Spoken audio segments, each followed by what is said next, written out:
안녕하십니까. 계명대학교 김춘혜입니다. 교회음악, 클래식 음악의 뿌리라는 제목으로 이제 8번째 강의가 되겠습니다. 여러분 부활절 잘 맞이하셨죠? 그동안 거의 한 달 반 동안 사순절기를 지나면서 아마 여러분께서는 각자 예수님의 그 순환을 많이 묵상하셨을 거라 생각합니다. 부활은 참으로 의미 있는 것인데요. 부활 이전에 죽음이 있다는 것입니다. 그래서 지난주에 제가 거기 너 있었는가 찬송가를 연주했었는데요. 단순히 예수님께서 돌아가시는 것을 우리가 거기 있는 정도가 아니라 예수님이 돌아가실 때 우리도 함께 죽고, 그래야 예수님께서 부활하실 때 우리도 바로 부활하는 것이겠죠. 몸의 부활뿐만 아니라 영적인 부활을 오히려 우리는 이 시점에서 더 많이 생각하게 된다고 생각합니다. 그래서 오늘 부활절 찬송가로 제가 연주를 했습니다. 찬송가는 163장입니다. 라틴 찬송가인데요. 15세기 말에 가사가 쓰였고 또 선율도 함께 그때 나온 선율인데요. 그래서 곡조명에 여러분 오른쪽 위에 보시면은 오 필리에 이래 돼 있는데요. 라틴 그 곡조명이 있는데요. 이게 바로 이 가사의 첫 절입니다. 첫 앞인데요. 첫 단어인데 이렇게 첫 가사가 곡조명이 됐다는 것은 같이 나왔다고 생각할 정도로 여러분 생각하시면 되겠습니다. 그래서 이 뜻은 필리는 아이입니다. 어린 아이인데요. 대부분의 남자아이를 의미합니다. 그리고 필리에 했을 때 남자아이인데 그 끝에 에가 붙어서 여자아이, 아이가 돼서요. 이 찬송가, 영어로 된 찬송가에는 sons and daughters, 아들과 딸들아 이렇게 되어 있습니다. 그렇지만 저희 한국 찬송가는 이렇게 다 단어를 번역하면서 넣기가 힘들었겠죠. 그래서 다 함께 찬송하자 이렇게 되어 있습니다. 그래서 이 곡조명이 라틴인데다가 본래는 챈트였다는 것까지 여러분께 소개하는데요. 우리 찬송가는 4분의 6박으로 되어 있습니다. 3박자형이죠. 하나, 둘, 따, 띠라, 따, 따라, 하나, 둘, 셋 이렇게 가잖아요. 그런데 챈트는 그렇게 규칙적인 그 운율이 혹은 리듬은 없습니다. 그래서 어떻게 되어 있냐 하면 오리지널 챈트에 알렐루야, 알렐루야, 할렐루야 이렇거든요. 저희 찬송가는 할렐루야 돼 있어 4번이 나오는데요. 오리지널 튠에는 알렐루야 돼 있고 3번만 있습니다. 이 할렐루야와 알렐루야의 차이는 제가 자꾸 알렐루야를 했어요. 먼저 설명을 드리겠는데요. 할렐루야는 아시죠? 알렐루야는 라틴어입니다. 그리스어입니다. 같은 단어인데요. 할렐루야는 히브리어죠. 구약 성경에 할렐루야 하지 않습니까? 그러면서 이 구약 성경이 초기 교회 때 70인역으로 그리스 성경으로 번역될 때 하에서 H가 없는 A로 나온 거예요. 알렐루야 해서 그게 라틴 성경에도 이어져서 알렐루야 이렇게 돼 있습니다. 그래서 다른 것은 아니고요. 히브리어다. 그리고 그리스어고 라틴어다. 근데 우연하게도 영어가 할렐루잖아요. H잖아요. 그래서 우연하게 저는 맞았다고 생각합니다만 우리가 클래식 음악에서는 주로 라틴 전통을 많이 쓰기 때문에 알렐루야를 많이 씁니다.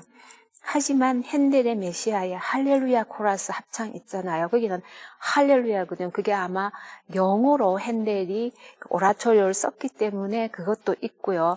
그러면서도 제가 생각할 때 거기에 나오는 할렐루야는 탄성, 환호성입니다. 함성입니다. 고요한 찬양의 알렐루야, 내면적인 그런 알렐루야보다는 아주 외침이죠. 크게 찬양하는 외침이기 때문에 아마 H 발음 하라 하는 게 더 그때는 적합했으리라 생각합니다. 그래서 혹시 할렐루야, 알렐루야 혼동하실 필요는 없으시고요. 조용하게 부를 때는 알렐루야가 더 낫지 않나 이런 생각은 가끔은 해봅니다. 이런 이제 가사에서 튠에서 오는 그 챈트이기 때문에 하나하나씩 가는 그 차이를 말씀드렸고요. 이 티세랑의 그 가사가 이제 조금 더 살펴보면요. 저희 찬송가에는 5절만 있습니다. 찬송가에 알렐루야 있고요. 5절이 이렇게 있는데요. 원 가사는 대체로 학자들이 한 9절이 된다고 합니다. 8절이라고 하는 데도 있는데요. 어쨌든 8절, 9절 정도가 이분이 지사랑이 쓰신 가사고, 그 다음에 셋 혹은 4절이 나중에 추가되었다고 합니다. 참고로 우리가 알아놓으면 좋을 것 같은데 아주 긴 시죠. 적어도 9절 되는 이런 시를 우리는 5절만 부르는데요. 이 가사에서 여러분 1절, 2절, 3절, 4절, 5절 가다 보면 특히 3절에서 4절이 이 가사가 갑자기 달라집니다. 이게 주제가 갑자기 확 바뀌는 걸 느끼는데요. 뭐냐 하면 1절은 부활에 관한 찬양이고 2절, 3절은 여인들이 무덤에 가서 예수님이 안 보이고 하다가 천사들이 와서 예수님 부활했다는 그런 증거하는 그 성경 구절의 말씀의 찬송이거든요. 근데 4절이 바로 뭐냐면 보지 않고 믿는 자는 복되니 이렇게 나오거든요. 이 성경 구절은 어디에서 나오냐 하면 아시겠지만 도마입니다. 도마가 예수를 못 보고 그러다 보니까 부활을 안 믿었을 때 나중에 예수님 만났고 그 다음에 예수님께서 보지 않고 믿는 사람 복되다 하는 게 도마의 얘기거든요. 그래서 우리 찬송가에 5절까지는 있지만 3절에서 4절 사이에는 도마 가사, 원 가사에 도마에 해당하는 가사가 3절이 빠져 있는 겁니다. 그래서 도마가 의심했다 뭐 이런 기절이 있으면서 그 다음에 예수님께서 도마에게 손자국과 그 다음에 옆구리를 보여주시면서 하는 그 가사도 있고요. 그래서 이제 너는 믿느냐 이렇게 하는 그런 가사들이 쭉 있습니다. 그래서 그래서 갑자기 가사가 여인들 얘기하다가 도마 얘기가 나오는구나 생각하시면 되겠습니다. 그 이후부터는 일반적인 우리가 생각하는 그 부활의 기쁨, 그런 감사 찬송입니다. 그 다음에 알렐루야가 이제 이게 부르는 방법인데요. 우리 찬송가에 알렐루야 있고 이렇게 5절 있지 않습니까? 아시겠지만 알렐루야 먼저 부르고 1절 알렐루야, 2절, 알렐루야, 3절 이렇게 5절 끝나고 나서 가끔 여러분 교회는 어떻게 하는지 모르겠는데요. 알렐루야 다시 안 가시고 아멘을 가시는 교회가 만약에 있다면 그거는 음악적으로 얘기를 하면은 그거는 올바른 것은 아닙니다. 가장 일반적인 음악적인 그 형식에서 볼 때는 알렐루야는 맨 처음에 있고 맨 끝에 있고 절 사이사이에 다 있고 이게 그 음악적인 구조의 그 모습이거든요. 그래서 길더라도 5절 부르시고 또 알렐루야를 하는 겁니다. 그 다음에 저희 찬송가에는 아멘이 있는데요. 제가 생각할 때는 아멘은 없어도 된다고 생각합니다. 그리고 챈트에서 아멘은 그렇게 또 조금 좀 다른 아멘의 챈트 스타일인데 또 찬송가 스타일이 아멘이거든요. 그래서 오히려 그냥 알렐루야 해서 이렇게 그냥 여운을 주고 남겨서 끝나는 것도 충분하지 않을까 이런 생각은 합니다. 이제 앞으로 이 찬송가를 생각하시면서 굉장히 많은 절 도마에 그 가사가 있는 거, 그 중에서 우리가 그 일부분을 부르지만 정말 그 알렐루야를 계속 반복함으로써 우리가 지난 시간에 성도들이 본격적인 찬송은 못 불렀지만 화답송, 응답송은 자주자주 불렀다는 얘기를 했는데요. 그래서 이 찬송가를 그 당시 불렀을 때는 아마 성가대가 절을 부르면 회중이 같이 했을 가능성도 있고 아니면 또 다른 성가대 두 팀으로 나눠서 했을 가능성이 많습니다. 그 전형적인 교창 혹은 응창이 되겠습니다. 이 찬송가를 결론하면서요, 하나 제가 소개해드리고 싶은 게 있는데요. 어거스틴의 말입니다.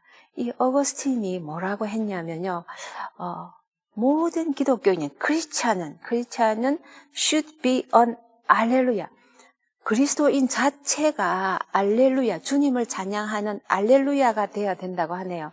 그런데 그 뒤에 뭐가 있냐면요, from head to foot 이렇게 있습니다.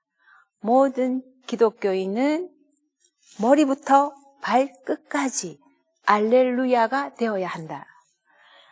굉장히 의미심장한 말씀 같죠? 이분이 알렐루야에 대해서 어떤 개념을 가졌으면 우리 성도는 입으로만 하는 것이 아니라 몸으로 그다음에 영으로 온 삶을 통해서 하나님께 찬양하는, 하나님께 영광을 돌리는 그런 사람이 성도들이어야 한다는 것 같습니다. 이제 사순절기 때는 우리가 이렇게 밝게 화려하게 알렐루야를 당시는 못 불렀었거든요. 못 불렀지만 이제는 부활을 맞이해서 즐겁게 굉장히 많이, 그래서 더 많이 어쩌면 절 사이에 짧게라도 계속 알렐루야를 불렀던 그분들의 심정으로 우리가 한번 돌아가서 부활절은 아주 긴 축제의 기간입니다. 부활절 그 주일만 부활절이 아니고요. 긴 축제의 기간이 있으니까 여러분 그 부활절의 그 기쁨과 감격을 오랫동안 많이 누려보시기를 바라겠습니다. 그럼 잠깐 간주 듣고 다시 이어서 하겠습니다.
이어서 하겠습니다.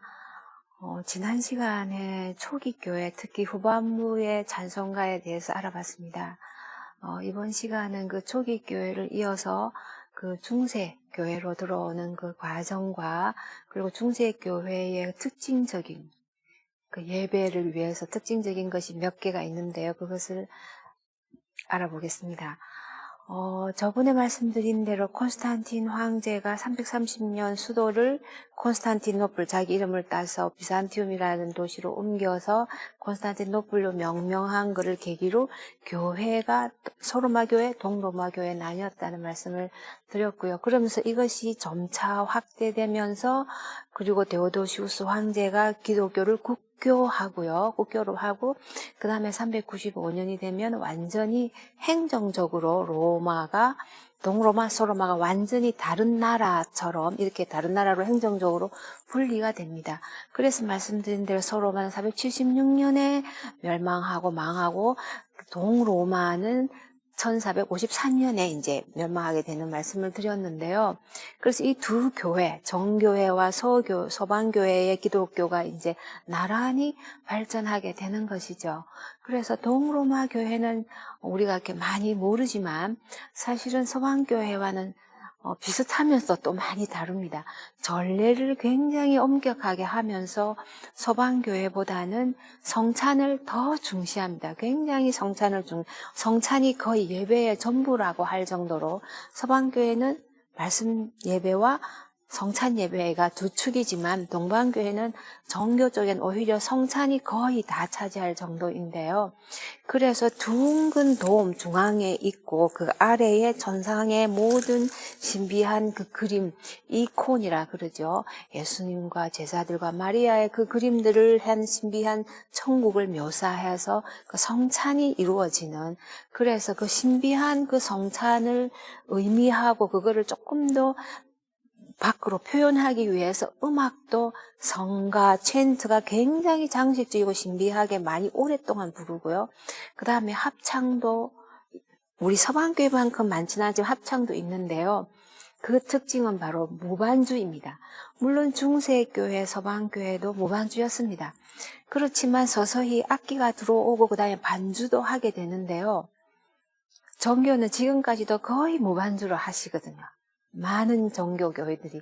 그래서 그 이유가 성찬이 거의 예배가 주고 그 성찬의 신비함을 극대화하기 위한 하나의 그 예배 순서와 모든 음악과 예배당 안 내부가 아닐까 그런 생각을 합니다.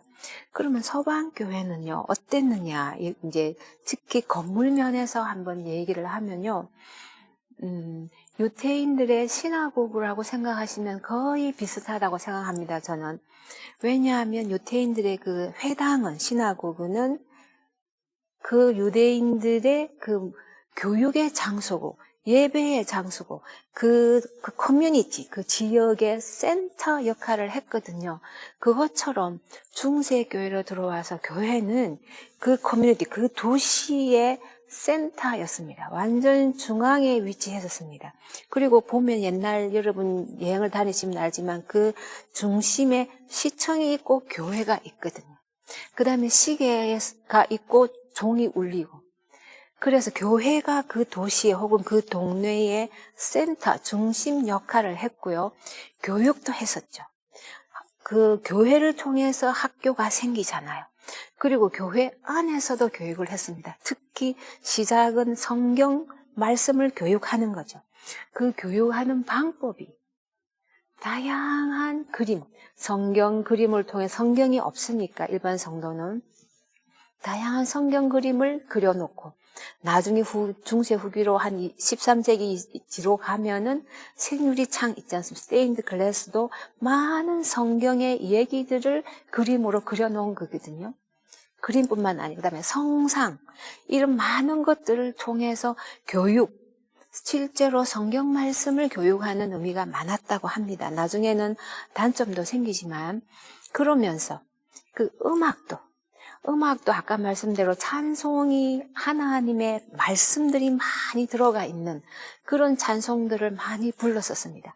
왜냐하면 성경 가사만 주로 했으니까요.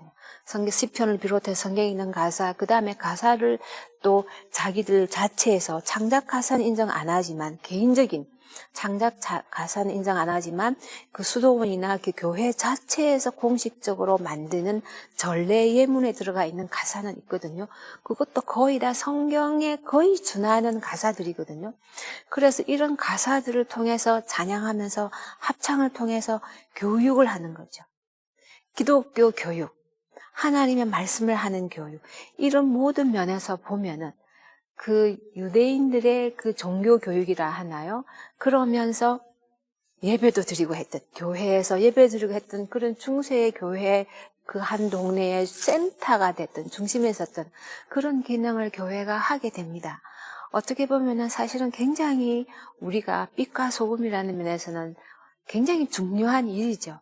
그렇지만 이게 나중에 문제가 될 때는 정말 우리가 걷잡을 수 없는 그 나쁜 점들이 이제 나타나게 되는 것 같습니다.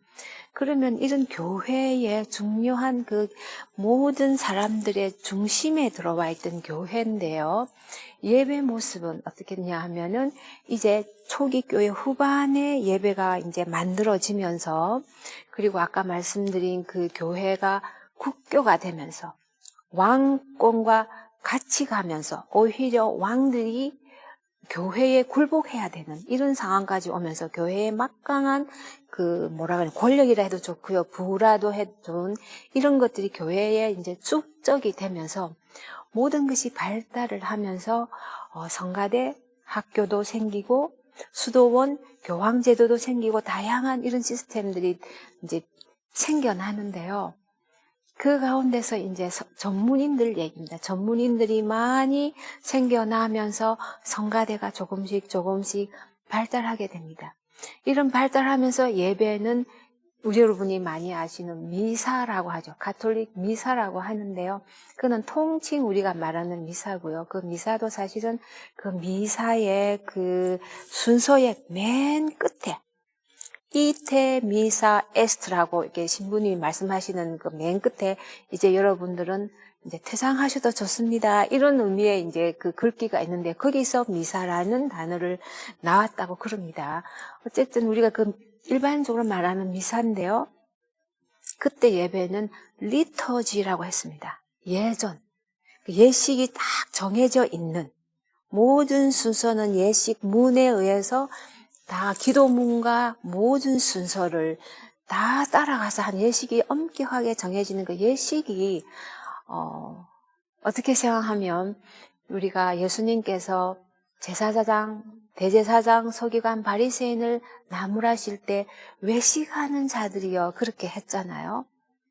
그 율법의 정신을 모르고 겉으로 그 모습을 가지고자 하는 데서 외식한다 했는데요. 그 가톨릭의 그 예식이 아주 엄격하게 지켜졌는데요. 사실은 그 자체는 굉장히 잘 만들어진 것이었습니다. 앞에서 오는 그 많은 교회 지도자들이 따듬고 의미 있게 모든 신학적으로 상징적으로 모든 면에서 어떻게 보면 완벽한 예배식이라고 얘기하거든요. 그런데 그것이 나중에 가면은 이 하나하나가 거의 성경과 같은 위치를 가지게 되면서 이거를 인간이 혹은 사람이 조정하다든가 이렇게 수정하다든가 바꿀 수 없게 되는 그 본질을 왜곡하는 하나의 그 결과까지 나오게 됐겠죠. 그래서 사실은 굉장히 좋은 예식이지만 이 예식 하나가 중요한 것이 아니고 그 안에 살아있는 예배의 정신이 중요한 것인데 이제 시기가 흐르면서 이 예식에 대한 비판도 많이 생기게 됩니다. 이런 과정에서 이제 예배 음악을 보면은요, 물론 대표적인 예배 음악은 찬트고 그 다음에 합창단이라고 성가대를 말씀을 드렸는데요. 그 성가를 부르는 과정에서 오늘 하나를 배울 것 있는데요. 저의 강의 제목이 교회 음악, 클래식 음악의 뿌리잖아요. 이 클래식 음악의 뿌리라는 그 근거가 오늘 하나 등장합니다. 뭐냐 하면요. 여러분이 음악을 하시면 도레미파솔라시 아시잖아요.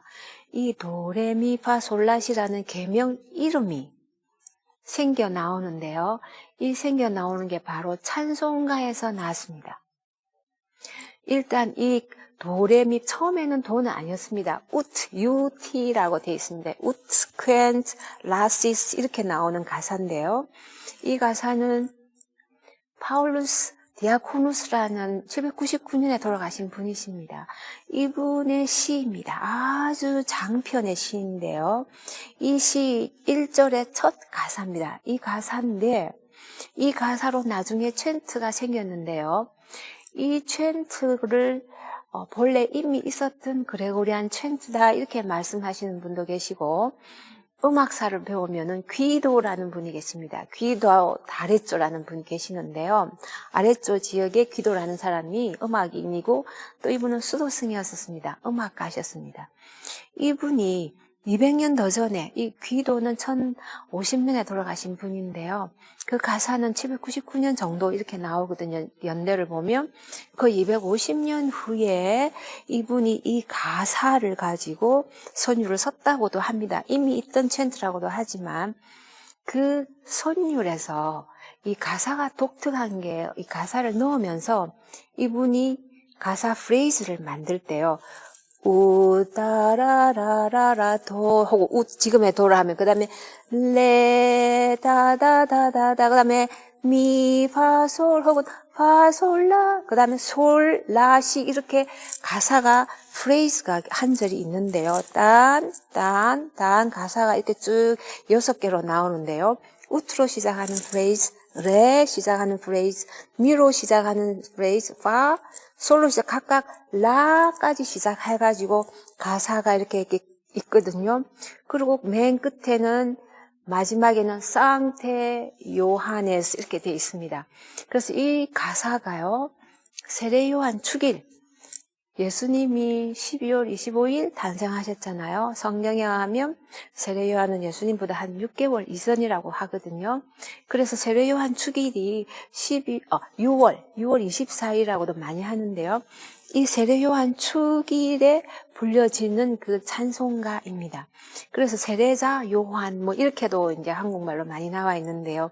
이 긴 가사의 첫 절의 가사가 우연하게도 이렇게 시작해서 레 이렇게 했는데 이분은 그 가사의 찬양의 가사죠.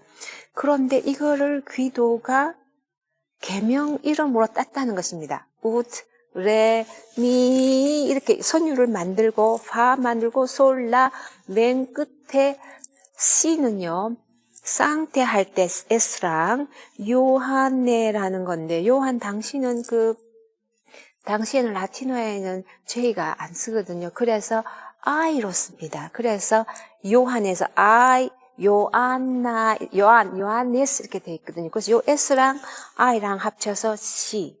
이렇게 해서 우트레 미파솔라 시 이 계명 이름을 따서 그 다음에 선율이 도로 시작하고 레로 시작하고 미로 시작하고 지금의 현대 악보죠 물론. 그렇게 해서 쌍태는 C는 아닙니다. 그 당시 C는 라하고 만약에 음이 더 올라가면 C 플랫입니다. 플랫은 종종 있었는데요. C 제자리는 처음에는 안 썼었습니다. 그래서 쌍태는 C로 안 가고 그냥 솔, 파, 미, 레, 쌍태, 요한네 이렇게 되거든요. 끝에가. 그래서 이 선율을 두 가지 학설인데 귀도가 우드레미, 레미, 파 이렇게 선율을 그레고리안 챈트를 만들어서 가사를 붙여서 계명을 이름을 하나하나 도레미, 파, 솔, 라, 시 이렇게 계명 이름을 만들었다고 합니다. 근데 지금 도잖아요. 요거를 설명하면 처음에는 파울로 디아쿠누스라는 분은 우트로로 시작했고 또 귀도도 그렇게 우트로 했습니다. 그러면서 후기로 넘어오면서 우트가 아니고 도미네. 대단하지 않습니까? 주님이라는 라틴어가 도미네거든요. 도미네의 도를 따서 그래서 여러분 노래 부르실 때 도 하면은 그냥 도가 아니고 예수님, 주님 도라는 뜻이거든요. 거기서 왔으니까. 그래서 여러분 한번 상상해 보시면 세상에 이 서양음악이 계명의 도레미파 솔라시가 찬송가에서 나왔다는 것입니다. 찬송가 가사에서 선율은 물론이고 가사도 도, 레, 미 혹은 우드, 레, 미 이렇게 따와서 계명 이름이 붙여졌다는 것이 굉장히 놀랍거든요. 귀도가 이렇게 계명을 이렇게 만든 이유가 또 굉장히 놀라운데요. 그 서양 음악의 또 뿌리가 교회음악에는 근거가 또 하나 더 되는데요. 이 계명을 만든 이유가 그 전까지는 이 악보로 만드는 게 없었습니다. 그래서 가사 위에다가 높이를 약간 표시할 때는 있었다고 합니다. 약간 표시하다가 뭐 길게 혹은 높게 이렇게 하다가 키로놈이라는 용어가 있는데요. 그게 한 11세기, 10세기 이렇게 나타나기 시작해서 이제 조금 이제 좀 세련되기 시작했을 때 기도가 이렇게 만들면서 이제 악보가 나온 건데요. 결국은 악보가 없으니까 성가대가 혹은 성직자가 챈트를 처음 만약에 배우려 하면 완전히 외워야 됩니다. 노래 가르친다는 것이 전부 다 외워서 불렀습니다. 외워서 가르치고 그래서 교육을 많이 받았겠죠. 그걸 다 외워야 되니까. 예배 때 그 챈트가 그렇게 많은데요. 그 많은 챈트를 부르기 위해서 다 외워서 불렀다는 얘기거든요. 대단하지 않습니까? 그런데 귀도가 이걸 생각해 보니까 너무 불편한 거죠. 그래서 이제 악보로 좀 만들어서 높이를 표시하는 시스템을 만들어서 이제 모두가 그 높이를 보면서 부를 수 있게 지금의 같은 시창 같은 거죠. 그 다음에 배울 때 그렇게 가르치면 올라가고 내려가고 얼만큼 올라가고 얼만큼 내려가고 음높이 이름을 정해 놓으면 미소라면 도움이 올라가니까 그 간격을 이제 정확하게 알 수 있잖아요. 그래서 기도가 이렇게 악보를 일단 계명을 만들어서 이렇게 음계를 만들어서 했던 이유가 성간의 찬양을 잘하기 위해서, 하나님께 찬양을 더 잘 돌리기 위해서. 이제는 안 외워도 되고, 그 다음에 보고 똑같이 다 부를 수 있고. 왜냐, 외워서 부르면 약간 틀릴 수 있잖아요. 조금씩 다를 수 있거든요. 그렇지만 음이 탁탁 지시되어 있으니까 그대로 보고 부를 수 있는, 또 안 외워도 되는 이런 용이함, 편리함, 그리고 효과적이겠죠. 그래서 일단 찬송가에서 도레미파솔라시가 나왔다는 점과, 그리고 이 만들었던 의도도, 계기도, 목적도 하나님께 찬양을 더 잘 하기 위해서 이런 음의 체계가, 이름이 나오고 높이가 나왔다는 것은 굉장히 놀라운 것이거든요. 사실은 이것입니다. 교회 음악은 이런 것입니다. 여기서 서양 음악이 나중에 조금씩 발달하면서 결국은 교회 음악과 지금 좀 다른 것처럼, 좀 다른 영역인 것처럼 보이지만, 사실은 교회 음악 안에 클래식 음악이 있다 해도 과언이 아닐 정도로 이렇게 출발을 했었습니다. 중세 음악, 우리가 중세 교회 음악들을 이제 그 성가뿐만 아니라 합창을 알아볼 텐데요. 그 음악에서 왜 이렇게 했으며, 하나님께서 원하시는 음악이 어떤 음악이었길래 초기는 이렇게 했는데 중세는 또 왜 이렇게 하는가. 근데 이것이 진정으로 하나님께서 원하시는 음악으로 잘 이어졌는가. 그러면서 어떤 의도로 이러이러한 규제를 했고 이러이러한 시스템을 했고 그런 법령을 내리고 제정하고 율법처럼 따라야 했던가 하는 그런 것들을 앞으로 조금씩 알아볼까 합니다. 긴 시간 그 말씀 또 함께 나누어서 감사합니다. 다음 강의 때 뵙겠습니다.